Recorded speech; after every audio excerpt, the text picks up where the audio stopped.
सदियों से एक परंपरा चली आ रही है। भक्त और भगवान के बीच में एक अलग सा रिश्ता होता है, एक अलग सा खिंचाव होता है।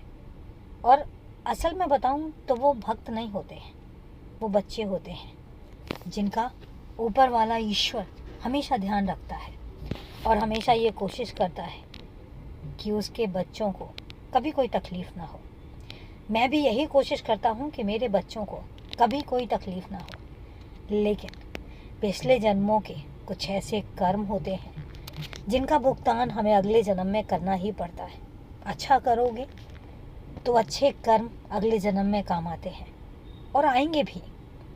और जब बुरे कर्म किए जाते हैं, किसी की मनसा बुरी होती है और उस तरीके से जब कोई कर्म होता है तो उसका जो भुगतान होता है वो या तो उसी जन्म में हो जाता है और या फिर अगले जन्म में होता है। मेरे बच्चे अक्सर पूछते हैं कि दुख और तकलीफ़ें क्या होती हैं, खुशियाँ क्या होती हैं। जब हम पिछले जन्मों में बहुत अच्छे कर्म करते हैं, पुण्य करते हैं और उसके बाद उसका जो परिणाम सामने आता है वो अगले जन्म में आता है।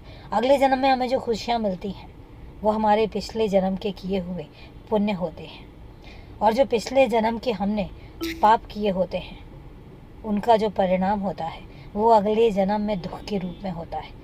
और इसलिए मैं अपने बच्चों से कहता हूँ कि हमेशा याद रखो, कभी भी नीयत ऐसी मत रखो किसी को तकलीफ़ देने की। नीयत कभी ऐसे मत रखो कि किसी को कष्ट देने की।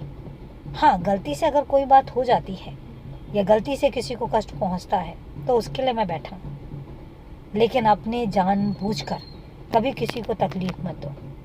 बाकी मैं हूँ तुम्हारे साथ। और अभी के लिए शुभ रात्रि मेरे बच्चे।